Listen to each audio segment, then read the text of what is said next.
오늘 성경과 정치 21번째 시간 하도록 하겠습니다. 오늘 제목은 서구 근대 사회의 근간인 십계명, 그 십계명 가운데 너는 다른 신을 내 앞에 두지 말라라고 하는 우리 기독교에서 이제 보통 얘기하는 첫 번째 명령, 그 첫 번째 명령의 영적, 정치적, 사회적, 경제적 이런 의미가 무엇인가를 설명해 드리는 그런 시간을 갖도록 하겠습니다.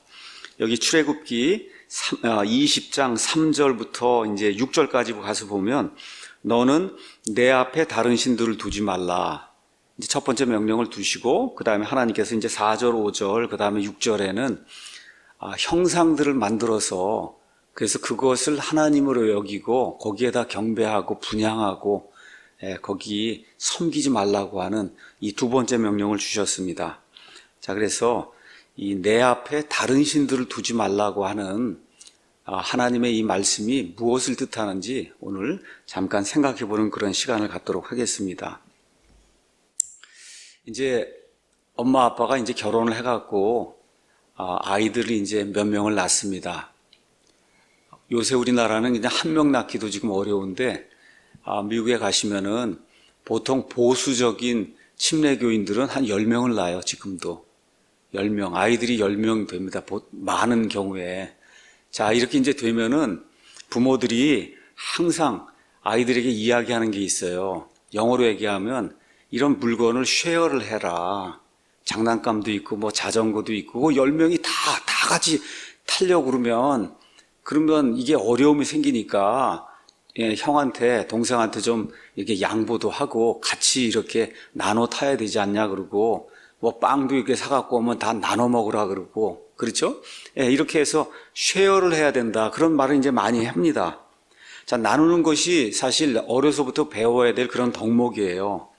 그런데 저와 여러분이 기억할 듯이 어떤 건 도저히 나눌 수가 없어요. 도나스가 요만한 게 있으면 이걸 어떻게 10조각으로 나눌 거예요. 나눌 수가 없는 게 있어요. 그렇잖아요. 그래서 이 비밀을 지켜야 되는 어떤 문서 같은 게 있으면 그걸 모두에게 다 공유를 해버리면 안 되잖아요. 그러니까 나눌 수 있는 게 있고 나눌 수 없는 게 있다는 거예요. 그래서 오늘 너는 다른 신들을 내 앞에 두지 말라라고 하는 이 하나님의 이 첫 번째 명령의 근본적인 영적인 의미는 하나님도 마찬가지다. 다시 말해 여기 모든 사람이 함께 나눌 수 있는 게 있는데 하나님이 절대로 내가 다른 존재와는 나눌 수 없다고 하는 게 있다는 거예요. 하나님이. 다시 말씀드려 하나님께서 우리에게 풍성하게 사랑을 베풀어 주시고 은혜를 베풀어 주시고 또 긍휼을 베풀어 주시지만 하나님이 저와 여러분과 절대로 공유하지 않는 게 있다는 거예요. 뭐냐 하면 하나님의 영광. 그렇죠? 그 다음에 하나님이 찬양받는 것을 하나님은 절대로 다른 창조물하고 공유하지 않는다는 겁니다. 그래서 이사야서 이런 데 가서 보면 나는 절대로 내 영광을 뭐 다른 헛된 신들이나 다른 창조물하고 나누지 않는다는 거예요. 내가 받아야 될 찬양을 어떤 사람하고 공유하지 않는다는 거예요. 이게 하나님의 근본 속성이라는 겁니다. 그러니까 하나님이 긍휼을 나누어 주시고 은혜를 나누어 주시고 그렇죠? 우리에게 동정심을 베풀어 주시고 이런 모든 것들을 풍성하게 해주시지만 그럼에도 불구하고 하나님께서 받아야만 할 영광, 그렇죠? 또 하나님께서 받아야만 할 이와 같은 찬양, 하나님이 이것만큼은 절대 이 땅에 우주 공간에 존재하는 어떤 창조물하고 이거를 공유하지 않는다는 거예요. 그러니까 너는 내 앞에 다른 신들을 두지 말라. 이 의미는 한마디로 그걸 이야기하는 거예요. 하나님이 나눌 수 없는 게 있다는 거예요. 하나님의 영광, 하나님이 마땅히 받아야 할 찬양, 이것을 다른 신들이나 다른 창조물, 하나님이 만들어 놓은 그와 같은 존재들하고는 절대 같이 나눌 수 없다는 겁니다. 근데 이 명령이 첫 번째 명령이에요. 십계명에. 그렇죠? 첫 번째 명령. 그래서 그 뒤에 9개가 이제 나오는 거예요. 그러니까 다른 명령들을 주시기 전에 이거를 꼭 기억을 해라. 첫 번째는 나는 너를 이집트 속박의 집에서 데리고 나온 주 내 하나님이다. 자유를 주는 하나님이다. 이제 그 말씀을 선포한 다음에 나의 특성을 하나 이야기해 주겠다. 내가 많은 은혜를 베풀고 긍휼을 베풀지만 절대로 내가 받아야 할 영광과 내가 받아야 할 찬양을 내가 만든 창조물하고는 결코 함께 나누지 않는다. 다시 말해 내가 이 모든 것을 창조했고 그렇기 때문에 이 우주 공간에 존재하는 어떤 존재하고도 내 영광을 내가 나누지 않는다. 자, 그러면 이것이 주어진 배경이 있어요. 자, 어떤 상황이냐? 이스라엘이 이집트 땅에 들어가서 400년 동안 종살이를 했습니다. 근데 이집트 사람들의 특징이 뭐냐? 수많은 신들을 섬기는 거예요. 여러분 인도도 지금 가서 보시면 범신론이라고 얘기해요. 그냥 다 신이에요. 쥐도 신이고 그렇죠. 나무도 신이고 태양도 신이고 뭐 수많은 그런 신들이 있는 거예요. 이게 고대 이교도들이 갖고 있던 그런 범신론이에요. 그러다 보니까 이집트에도 수많은 신들이 있었던 거예요. 수많은 신들. 그 가운데 가장 유명한 그런 그 신을 하나 이제 이집트에 들라고 하면 그러면 황소를 섬기는 아피스라고 하는 그런 황소를 섬기는 이와 같은 이 대상이 있었습니다. 자, 그래서 나중에 여러분 아시는 것처럼 시내산에 모세가 십계명을 받으러 올라간 그 사이에 그걸 참지 못하고 이 사람들이 금을 모아가지고 그래서 금송아지를 만들고 그리고 이 금송아지와 여기 그려놓은 이와 같은 그 신들이 바로 우리를 이집트 땅에서 여기까지 올라오게 한 신들이다 그렇게 이야기하잖아요. 그러니까 지금 하나님께서 왜 이런 말씀을 십계명의 첫 번째 명령으로 주시냐. 400년 동안 이집트에 가서 생활하는 동안에 여러 잡신들을 섬기는 게 이스라엘 백성들의 몸에 배어 있는 거예요. 그러니까 여러분 오해하시면 안 됩니다. 이집트 땅에 들어가서 이스라엘 백성이 여호와 하나님만 섬겼겠지 아닌 거예요. 거기 그 백성들이 섬기는 그런 신, 여러 신들, 이와 같은 그 신들을 그 이집트 땅에 살면서 이스라엘 백성이 뭐 자발적으로든 강제로든 하여튼 그 사람들하고 같이 동화가 되면서 섬겼기 때문에 하나님이 나는 너에게 자유를 주는 하나님이고 그 다음에 나는 너희가 내 앞에 다른 신들을 두는 걸 결코 원치 않는다. 그래서 하나님 지금 그런 이야기를 하고 있는 겁니다. 자, 여러분이 하나님께서 이제 10가지 재앙을 통해서 그래서 이 이집트를 이제 심판하신 내용을 여러분이 알고 있어요. 거기 보면 이도 나오고 그렇죠? 여러 가지 이제 그와 같은 그 재앙을 이제 하나님이 이제 베푸셨는데 민수기 33장 거기 가서 보면은 하나님께서 뭐라고 말씀하시냐? 그 10가지 재앙이 이집트 사람들이 숭배하던 10가지 신들을 심판했다는 거예요. 이집트 사람들이 섬기던 그런 10가지, 뭐 흑암의 신도 있고, 그렇죠. 광명의 신도 있고, 그렇죠. 나일강의 신도 있고, 이런 모든 것들을 하나님이 그냥 보기 좋게 이집트 땅에 살면서 그 사람들에게 숭배했고, 너희도 같이 숭배하던 이런 모든 것들을 내가 하나하나 이게 다 잡신이고 거짓이라고 하는 거를 너희 눈에 보여줬다는 거, 재앙을 통해서. 그러니까 하나님께서 그런 일들을 행하시면서 이들은 이제 데리고 나온 거예요. 자, 그래서 하나님께서 처음에 이제 요구하시는 내용이 뭐냐? 그러면 내 앞에 다른 신들을 두지 마라. 그러니까 다른 신들을 두지 말라고 하는 얘기는 엄밀한 의미에서 다른 신들이라고 불리는 그런 존재는 하나님 뭐라고 말씀하시는 건 그건 신이 아니라는 거예요. 사람들은 신이라고 그래서 이들을 이렇게 경배의 대상으로 삼지만 하나님 편에서 보면 유일하신 신, 유일하신 하나님은 하나님밖에 없는 거예요. 그거를 뭐라고 표현했어요? 유일신 체계라고 표현을 한 겁니다. 유일신. 그래서 제가 지난주에도 말씀드리고 여러 차례 말씀드렸듯이 기독교나 유대교의 하나님은 한 분 하나님이 아니고 이거 아닙니다, 여러분. 뭐라 그랬어요? 한 하나님이라는 거예요. 그러니까 하나님이 둘이 있고 셋이 있고 넷이 있고 10개가 있고 10,000개가 있는 게 아니라 하나님은 하나밖에 없다는 거예요. 한 하나님, 한 분이 아닙니다, 여러분. 한 하나님이 계신다는 게 그게 유일신 체제예요. 자, 그래서 이사야서 45장 21절, 고린도전서 8장 4절 이런 데 이제 가서 보시면은 하나님이 그 얘기를 하는 거예요. 나 외에는 다른 신이 없다. 너희가 신이라고 부르고 뭐 그런 차원에서 마귀 사탄을 이 세상의 신이라고 부를 수는 있어도 엄밀한 의미에서 God, 이게 가시잖아요. 가세 그 G자를 대문자로 쓰면 그게 유일하신 하나님을 이야기하는 거거든요. 그러니까 그 유일하신 한 하나님 그 외에는 다 God, 조그만 G를 쓴 거야. 조그만 G. 그렇게 해서 사람들이 그걸 신들이라고 부르지만 엄밀한 의미에서는 하나님이 아니라는 겁니다.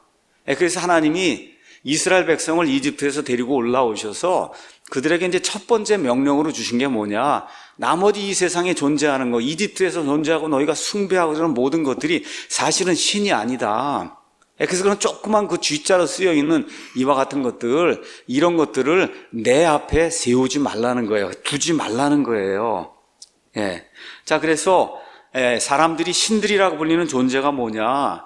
엄밀하게 이야기하면 사람들을 무지와 속박에 집어넣는 그런 존재들이다.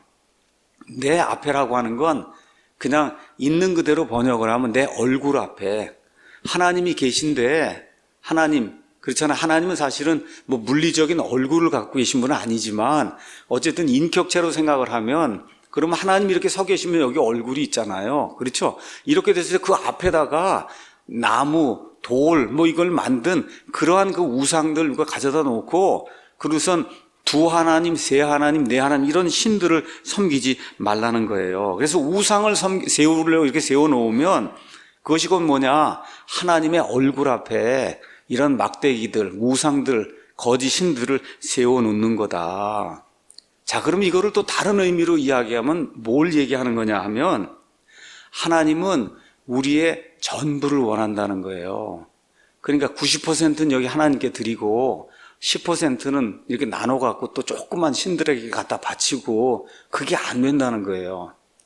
그러니까 내 앞에 다른 신들을 두지 말라고 하는 거는 나만 유일하게 경배받을 수 있는 창조자 하나님이기 때문에 내가 받아야 될 경배, 그래서 내가 받아야 될 영광, 나한테 돌려야 될 그런 찬양, 이거를 0.01%라도 신이 아닌 그런 존재에게 갖다 바치지 말라고 하나님이 말씀을 해주시는 거예요. 그래서 성경 가서 보시면 솔로몬이라고 하는 위대한 왕이 있습니다. 왕국이 위대하고 영광이 위대하고 영적 지혜가 위대하고 이런 왕에게 하나님께서 한 가지 요구하신 것이 있어요.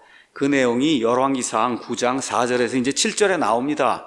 하나님을 하나님답게 대접하라는 거예요. 한 하나님밖에 없으니까 다른 우상들, 다른 잡신들 이런 걸 섬기지 말라고 하나님께서 말씀을 해줬는데, 이 세상에 가장 지혜롭다고 하는 그 솔로몬이 결국은 이방 아내들을 두고 그 이방 아내들이 가지고 온 그와 같은 이방 신들을 섬기면서, 그래서 하나님 앞을 떠나는 그와 같은 어리석은 짓을 했다는 겁니다.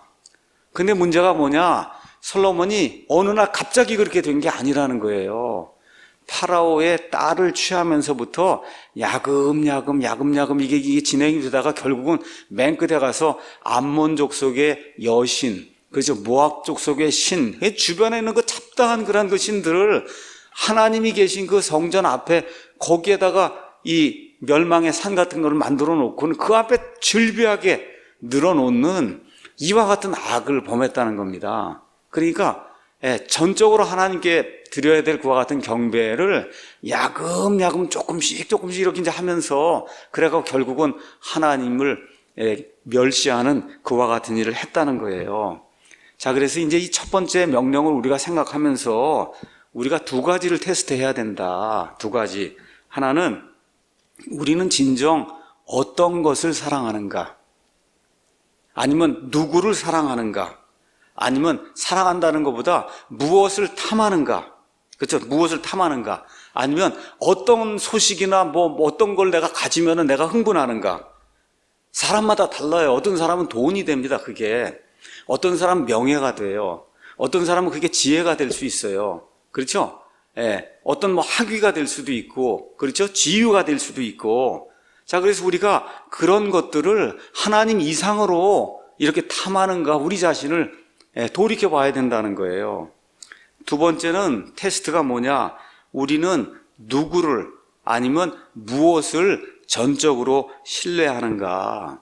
그래서 하나님이 아닌 다른 대상을 우리가 신뢰한다고 하면 그것이 곧 우리의 신이라는 거예요. 그것이 우리의 신이다. 그럼 하나님이 너는 내 앞에 다른 신들을 두지 말라고 하신 첫 번째 명령을 저와 여러분이 알게 모르게 범하는 게 된다는 겁니다. 내가 무엇을 하나님보다 더 사랑하고 탐하는가? 내가 누구를 아니면 무엇을 하나님보다 더 신뢰하는가? 이 두 가지 테스트를 우리 자신에게 이렇게 적용을 해보면 그러면 하나님이 주신 이 첫 번째 명령, 거기에 그 영적 의미를 우리가 잘 이해하고 정말 하나님께만 영광을 돌리고 있는가, 이런 것들을 우리가 우리 자신이 스스로 점검을 해볼 수 있다는 겁니다. 그래서 출애굽기 20장 4절에서 6절에 나오는 말씀은 우리가 이제 10계명의 둘째 명령이라는 거예요. 이 명령은 한마디로 하나님은 보이지 않는 분이기 때문에 눈에 보이는 형상들을 만들어 갖고 저게 하나님이겠거니 하고 그것을 통해서 하나님께 나가려고 하는 그런 시도를 하지 마라.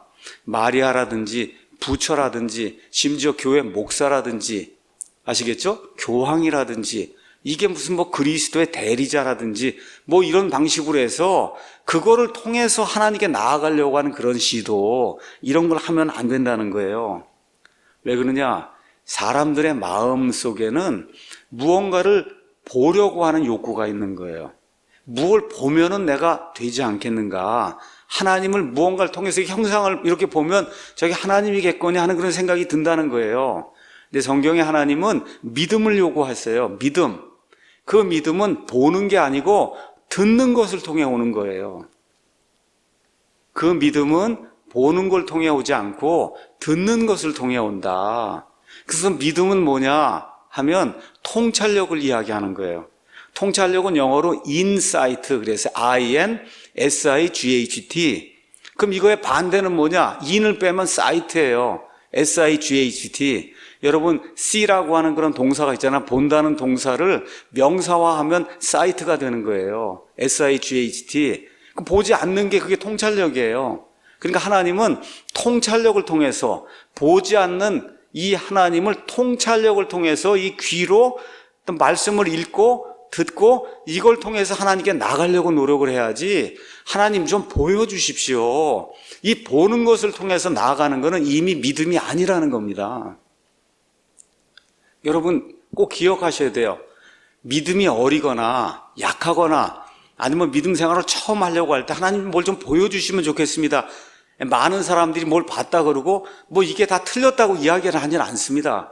근데 죽을 때까지 믿음이 그 상태에 머물면 안 된다는 거예요. 하나님께서 불쌍히 여기셔서 무언가를 보여주실 수 있다고 믿어요. 그럼에도 불구하고 본 것을 의지하면 안 된다는 거예요. 왜 그러냐? 성경은 믿음을 요구하는데 믿음은 보지 않는 게 믿음이에요.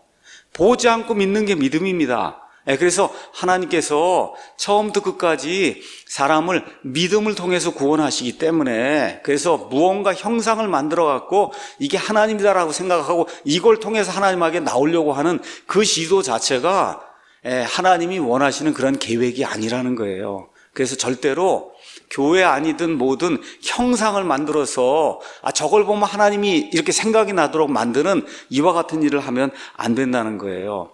그래서 미국의 침례교회를 가서 보시면 교회 내부뿐만 아니라 교회 밖에도 무슨 종탑이나 뭐 이런 거에서 십자가가 걸려있는 그런 교회가 미국의 침례교회는 거의 없습니다. 거의 없어요. 뭐 있다고 해서 뭐 이게 잘못됐다 이런 얘기는 안 하지만, 제가 그 내용이 뭐냐, 자꾸 이걸 십자가를 보면은 예수님이 이렇게 생각하는 게 나쁜 건 아닌데, 많은 사람들이 그 나무나 뭐로 만든 그 십자가에 무슨 능력이 있는 걸로 자꾸 생각하는 이와 같은 일을 하면 안 되기 때문에, 그래서 아예 초장에 그걸 없애야 되겠다 생각을 하고, 우리 침례교는 전통적으로 그와 같은 뭐 십자가든지 뭐든지 하여튼 하나님이 생각나도록 이렇게 만드는 그와 같은 형상을 교회 안에 만들어 두지 않는 이와 같은 그 규칙을 가지고 있습니다. 사람들은 무언가를 보면은 그러면 꼭 이상한 생각을 하게 돼 있어요. 그래서 사도행전 17장에 사도 바울이 아테네에 갔습니다. 그 아테네의 특징이 뭐예요? 사람들이 수도 없이 만든 신들을 만들어 놓은 거예요. 그 형상들을. 그렇죠. 뭐 제우스 신이다. 그렇죠. 뭐 이런 이 신들을 아테네 신이다 해서 만들어 놓은 거예요. 그러는 가운데도 성이 차지 않는 거예요. 혹시 하나라도 빼먹으면 어떻게 되느냐. 그 많은 신들 중에. 그러니까 어떻게 해요? 여기다가 알지 못하는 신에게까지 해갖고 그 모든 신에 호감을 사야지. 하나라도 빼먹으면 그럼 그 신이 진노하면 어떻게 하느냐. 이런 생각이 이 예수님을 믿거나 아니면 여호와 하나님을 믿는 이 유대교와 기독교를 제외한 다른 데는 대다수 사람들이 그렇게 생각을 한다는 거예요. 근데 그렇게 생각하면 하나님을 절대 찾을 수 없다는 겁니다. 그래서 하나님께서 첫 번째 명령과 이 두 번째 명령을 통해서 무언가 이렇게 형상을 만들거나 이렇게 조각을 하거나 아니면 주조를 하거나 이런 식으로 해서 형상을 가지고 나를 섬기지 말라. 자, 그래서 여기 나와 있는 4절, 5절, 6절 가서 보면 형상을 만들지 말라고 이렇게 되어 있잖아요. 천주교는 본인들이 가는 데마다 마리아 형상도 만들고 성인들 형상도 만들고 그렇게 찔리는 거예요, 이게. 그러니까 어떻게 했어요? 이거는 명령이 아니라는 거예요. 이 명령이. 그래서 첫 번째 명령한 다음에 그 다음에 4절, 5절, 6절은 치우고 그 다음에 쭉 내려가다 보니까 하나가 모자라잖아요. 9개뿐이 안 되니까. 그렇지 않습니까? 이렇게 되니까 어떻게 됐냐? 17절에 나오는 너는 내 이웃의 집을 탐하지 말라 이거 하나로 만들고 그렇죠. 그 다음에 나오는 거를 또 하나의 명령으로 만들어서 그렇게 해서 10개를 채워서 본인들이 우상 숭배하는 거 본인들도 보니까 아니까 이거를 제외한 거예요. 천주교 성경에 빠졌다는 얘기가 아니라 천주교 교리문답하는 데 가서 십계명을 쭉 가르치는 데 가서 보면 여기 두 번째 명령이 없습니다. 천주교에는. 왜 그러냐? 본인들 스스로 양심에 가책이 되기 때문에 이 명령을 빼버리고 우리 기독교에서 얘기하는 10번째 명령을 둘로 나눠갖고 그래서 10개로 만드는 그와 같은 일을 한 겁니다. 자, 지금까지 제가 출애굽기 20장 3절에서 6절에 나오는 너는 내 앞에 다른 신들을 두지 말라 여기에 대한 영적인 설명을 했습니다.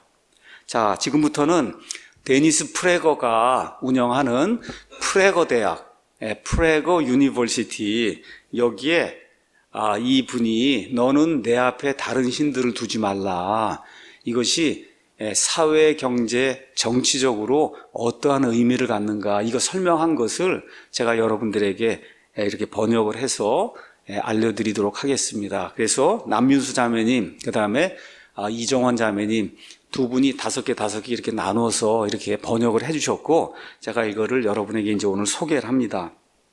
자, 3절을 번역을 하면 이렇게 이제 번역이 되죠. 너는 내 앞에 다른 신들을 두지 말라. 이렇게 이제 번역이 됩니다.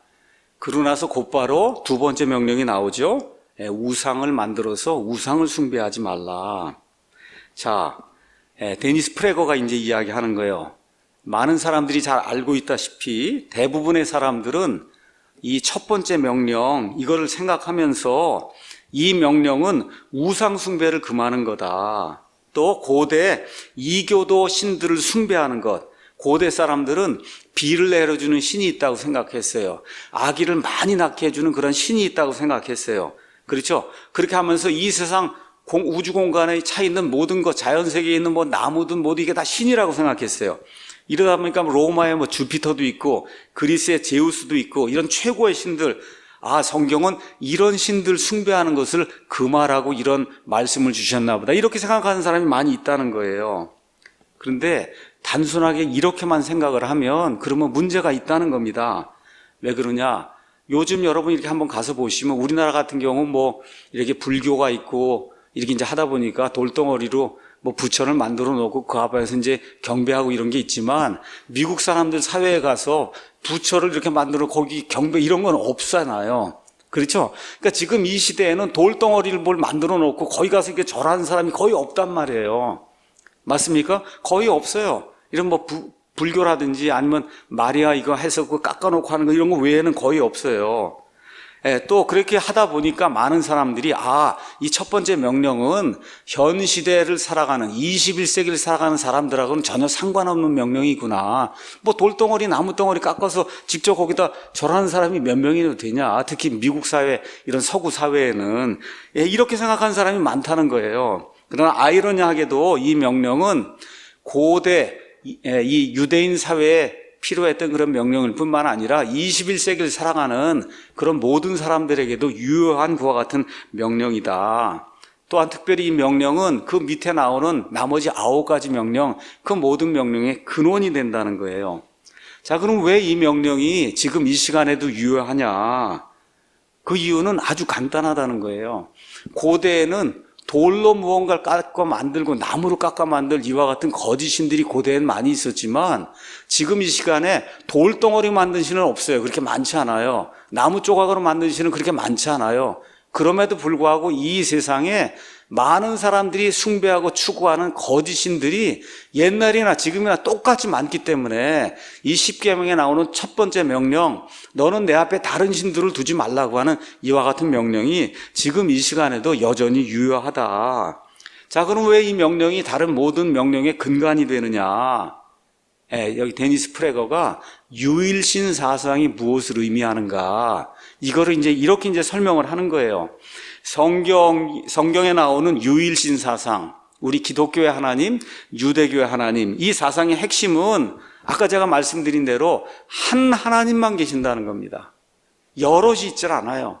한 하나님만 계시고 그 한 하나님은 우주를 창조하신 분이며 그래서 우리가 십계명을 지킬 것을 요구하며 우리 창조물로부터 예배를 받기 원하시는 유일한 분이다. 자, 그럼 그 이유나 아니면 그와 같은 그 사상 때문에 생겨나는 여러 가지 원리가 있는데 그걸 여러분에게 이제 설명을 좀 해주겠습니다. 자, 하나님은 하나라는 거예요. 한 하나님이 계시다는 거예요. 그러면 그 한 하나님이 인간을 만들었어요. 맞습니까? 그 얘기는 무슨 얘기냐? 인류는 하나라는 거예요. 그 한 하나님이 만든, 그렇죠? 이 아담과 이브에서 이게 모든 게 나오는 거지. 다른 하나님이나 다른 신이 존재해서 그 하나님이나 다른 신이 만든 또 다른 인류가 있지 않다는 거예요. 자, 그래서 우리 모두에게 동일한 창조자, 동일한 아버지가 있다면 그 얘기는 무슨 얘기냐? 이 세상에 사는 모든 사람들은, 이거는 영적인 의미를 얘기하는 게 아닙니다. 이 세상에 사는 모든 사람들은 그런 의미에서 모두가 하나님의 아들, 딸로 형제, 자매가 된다는 거예요. 그게 흑인이든 백인이든 아니면 황인종이든, 그렇죠? 아프리카 사람이든 미국 사람이든 이 한국 사람이든 우리 모두가 동일한 그 하나님이 만든, 한 하나님이 만든 하나의 인류라고 하는 거. 그러니까 한 하나님이 한 인류를 만들었다는 거예요. 뭐 인류가 3개가 있고 4개가 있고 이런 게 아니라는 거예요. 자, 그러면 부모가 같다는 것은 뭘 얘기하냐? 그 얘기는 한 하나님이 모든 걸 만들었다고 하는 이것은 뭘 얘기하냐? 이 세상에 많은 사람이 있어요. 그 가운데 어떤 특별한 한 사람, 아니면 이 안에 어느 면에서 인종이 많다고 얘기를 해요. 뭐 미국 사람은 뭐 백인종이다 그러고 뭐 이렇게 얘기하잖아요. 어떤 특정한 그런 인종이나 어떤 그룹이 다른 사람이나 다른 그룹보다 더 우월하지 않다는 거예요. 그러니까 한 하나님이 한 인류를 만들어서 한 형제자매로 만들었기 때문에 이 땅에 존재하는 모든 사람은 피부 색깔에 상관없이, 그렇죠? 어느 대륙에 사나 상관없이 모든 사람은 다 하나님 앞에 평등하다는 거예요. 이걸 지금 우리에게 이야기해 주는 거다. 자, 그러면 한 하나님이 이런 법을 만들었다고 하면 이 모든 사람을 위한 도덕적인 잣대는 하나밖에 없다는 거예요. 한 하나님이, 그렇죠, 한 가지 법을 만들어서, 그렇죠, 하나의 인류에게 이걸 줬기 때문에 이 한 하나님이 만들어주신 그와 같은 도덕적인 잣대 외에 다른 도덕적 잣대는 존재할 수가 없는 거다. 그래서 하나님께서 살인은 죄다라고 하나님께서 선언하시면 살인은 이 세상 모든 사람이 죄라고 느끼고 죄로 인정을 해야 된다는 겁니다. 한 하나님이 그와 같은 법을 만들었기 때문에. 그래서 다른 도덕적 잣대를 찾기 위해서 다른 신을 쫓아가거나 다른 신을 추구하는 게 하나님 앞에서 커다란 죄다, 이런 거를 의미한다는 거예요. 자, 그러면서 이 데니스 프레거가 이렇게 이야기하는 거예요. 사람들이 한 하나님, 한 창조자 하나님이 아닌 무언가 다른 것을 숭배할 때는 반드시 나쁜 일들이 인류 역사에서 생겨났다는 겁니다. 어떤 사람은 권력을 숭배하고, 어떤 사람은 인종을 숭배하고, 어떤 사람은 돈을 숭배하고, 심지어 어떤 사람은 뭐 태극기다, 아니면 뭐 성족이다, 깃발을 숭배하고, 그렇죠? 이런 것이 많은 경우에 악으로 이끄는 이와 같은 사례들이 많이 있다는 거예요. 그 다음에 데니스 프레거가 또 뭘 얘기하냐? 우리가 이렇게 피상적으로 보면 참으로 아름다운 게 있다는 겁니다. 예를 들어 예술, 교육, 심지어 사랑까지도 이게 숭배의 대상이 되면 그러면 이것이 악이 돼서 사람을 파멸로 이끈다는 거예요. 그걸 지금 이야기해 주는 거다. 그래서 이렇게 멋있는 거, 참 사람들이 추구해야 될 이와 같은 가치조차도 그 자체가 숭배의 대상이 되면 인류 역사상 끔찍한 결과를 낳은 사례가 굉장히 많이 있다는 거예요. 그래서 이제 예술의 예를 이제 드는 겁니다. 참 재밌는 이야기를 해요. 역사상 가장 잔인했던 많은 사람들이 아름다운 음악과 예술을 사랑했다는 거예요. 참 이게 아이러니인 거예요. 그렇게 끔찍하게 잔인하게 이런 극악무도한 일을 하는데 그렇게 예술을 사랑하고 음악을 사랑했다는 거예요. 그러면서 이제 이분이 뭐라고 얘기하나, 나는 음악을 애호하는 음악 애호가다. 근데 위대한 음악이 사람들로 하여금 좋은 일을 하도록 만드는 자극제가 될 수도 있지만 또 어떤 경우에는 악을 추구하는 그와 같은 자극제가 될 수 있다는 거예요. 좋은 음악도. 그러니까 그 음악을 이렇게 숭배하게 되면 그런 악한 일이 생길 수 있다는 거예요. 이러면서 1971년도에 할리우드에 유명한 감독이 있었는데 그 사람 이름이 스탠리 큐브릭이라고 이제 이야기합니다. 그래서 우리말로 번역하면 시계 태엽 오렌지라고 하는 이런 아주 어느 면에서 클래식한 아주 유명한 그런 영화를 만들었는데 그 영화관에 가서 보면은 클래식 음악이 아름답게 흘러나오는 동안에 남자들이 나타나서 강간하고 살인하는 이와 같은 장면이 그 안에 가득 들어있다는 거예요. 이게. 그러니까 음악을 숭배하고 예술을 숭배하고 이렇게 되면서 하나님 대신에 그런 것들로 대체를 해버리면은 그러면 안 된다는 겁니다. 그러면서 또 재미있는 이야기를 해요. 교육을 내가 예를 들어보겠다. 우린 다 교육의 중요성을 알고 있습니다. 일자리를 준비하려면, 여러분 직업을 얻으려면 교육받아야 되잖아요. 대학교 다녀야 되잖아요. 그렇죠? 세상에서 일어나는 모든 일들 이해하려면 교육을 받아야 됩니다. 그런데 교육 그 자체가 하나님, 그 다음 하나님이 추구하는 것 같은 선이라고 하는 고귀한 목적을 떠나면 교육 그 자체가 사람들을 악으로 이끌 수 있는 그런 수단과 도구가 될 수 있다는 거예요. 정말 놀라운 이야기를 합니다. 한번 들어보세요. 독일에서는 히틀러가 나타났잖아요. 그래서 나치 당을 만들었어요. 이렇게 해서 어떤 일이 생겼냐, 가장 많이 배웠다고 하는 사람들이 히틀러와 나치를 존중하고 그 당의 모든 이 정책에 다 넘어가서 그걸 지지했다는 거예요. 그렇게 많은 교육을 받았다고 하는 사람들이. 이렇게 해서 거의 80~90% 되는 독일 사람들이, 그렇게 머리가 명석하고 했던 교육을 많이 받았다고 하는 사람들이 히틀러를 지지했다는 거야. 80~90%가. 지금 생각하면 어떻게 그런 일이 있을 수 있느냐. 그 또 뭐라고 이야기하느냐. 모든 서구 세계에서 과거에 소련의 그 스탈린의 학살 정권을 지지하는 사람들이 지금 많이 있습니다. 우리나라도 얼마나 많은지 몰라요. 레닌 스탈린주의자가 우리나라에도 얼마나 많은지 몰라요. 서구 사회도 굉장히 많아요. 또 중국의 마오쩌둥, 모택동을 숭배하는 사람이 서구 사회도 엄청나게 많이 있다는 거예요. 근데 그 특징이 뭐냐? 많은 교육을 받은 사람들이 이 스탈린과 레닌과 마오쩌둥을 존중한다는 거예요. 교육을 많이 받았다는 사람들이. 박사 학위를 가진 사람이 단지 고등학교 교육만 받은 사람들보다 더 지혜로운 게 아니다. 그런 사람보다 더 친절한 게 아니다. 그런 사람들보다 더 윤리적으로 더 나은 사람이 아니다. 이런 걸 이제 이야기하는 거예요. 그러면서 또 뭐라고 이야기하냐. 이런 원리는 사랑에도 적용이 된다. 사랑은 참 매우 아름다운 거다. 그러나 사랑 역시 악으로 사람을 이끌 수 있다는 거예요. 그래서 20세기에는 나라를 사랑하는 애국심, 여러분 나치라고 하는 게 뭐예요? 우리 독일 사람들이 세상 모든 사람들도 더 우월한 민족이다. 그렇죠? 이거 해서 애국심을 자극을 한 거거든요. 이렇게 하다 보니까 애국심을 하나님과 하나님이 원하는 것과 같은 선, 이런 걸 사랑하는 것보다 이걸 더 높이 두면은 그럼 어떻게 그게 우상 숭배하는 게 돼서 결국 사람과 국가를 멸절시키는 그런 방향으로 이렇게 끌고 나가는 그런 일이 이 세상 역사 속에 많이 기록이 돼 있다는 겁니다. 자, 그래서 마지막으로 이제 데니스 프레거가 뭘 이야기하느냐. 한번 여러분에게 테스트를 하나, 실제적인 테스트를 드리겠다. 자, 당신이 사랑하는 애완동물, 좋은 애완동물 강아지가 있다고 한번 생각을 해봐요. 근데 그 옆에 낯선 사람이 하나 있어. 한 번도 보지 못한 사람이야. 어느 면에서 누추한 그런 모습을 하고 있는 그런 사람이다. 자, 그래서 보기에 도저히 사랑할 수 없는 그런 모습을 가진 그런 낯선 사람이 있다고 한번 생각을 해보자는 거예요.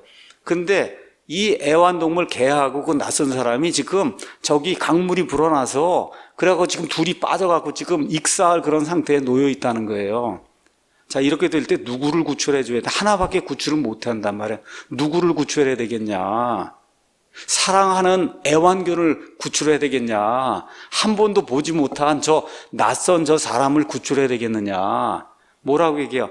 하나님의 형상을 가진 사람을 구출해야지 애완견을 구출하면 안 된다는 거예요. 이런 예를 이제 들고 있는 겁니다.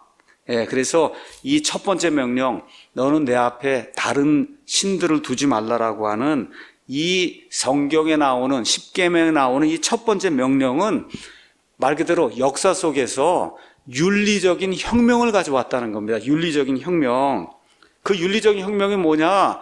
이 세상에는 창조자 하나님이 한 하나님밖에 없다는 거예요. 나머지는 다 가짜 신들이다. 가짜 신들. 그래서 십계명에 나오는 우리에게 자유를 주시는 그 하나님, 한 하나님, 창조자 하나님, 그 하나님께 사람들이 예배 드리게 될 때 우리 모두가 좋은 세상을 만들 수 있다는 거예요. 그게 유대인들이 믿는 바다. 이 세상이 좋은 세상이 되기 원하면 우리를 만들고 모든 것을 창조하신 한 하나님이 계시는데 그 하나님이 누구신가를 깨닫고 그 하나님께만 예배를 드리고 그 하나님께만 영광을 돌리고 그 하나님께만 찬양을 돌려야 그래야 모든 사람들이 살기 좋은 그와 같은 세상이 만들어질 수 있다. 왜 그러냐? 그 하나님만이 좋은 분이기 때문에 다른 신이 없다는 거예요. 그런데 저와 여러분이 그 한 하나님을 버리고 그 하나님 외에 다른 어떤 것을 하나님 이상으로 두고 그것들을 신으로 섬기게 되면 그것이 아무리 고귀하고 좋은 것이라 해도 결국은 이 세상을 잔인한 세상으로 만들 수밖에 없다. 이것이 사회, 경제, 정치적 의미에서의 이 십계명의 첫 번째 명령, 너는 내 앞에 다른 신들을 두지 말라고 하는 그런 명령이 우리에게 알려주는 진리다라고 데니스 프레거가 이제 그렇게 이야기를 했습니다.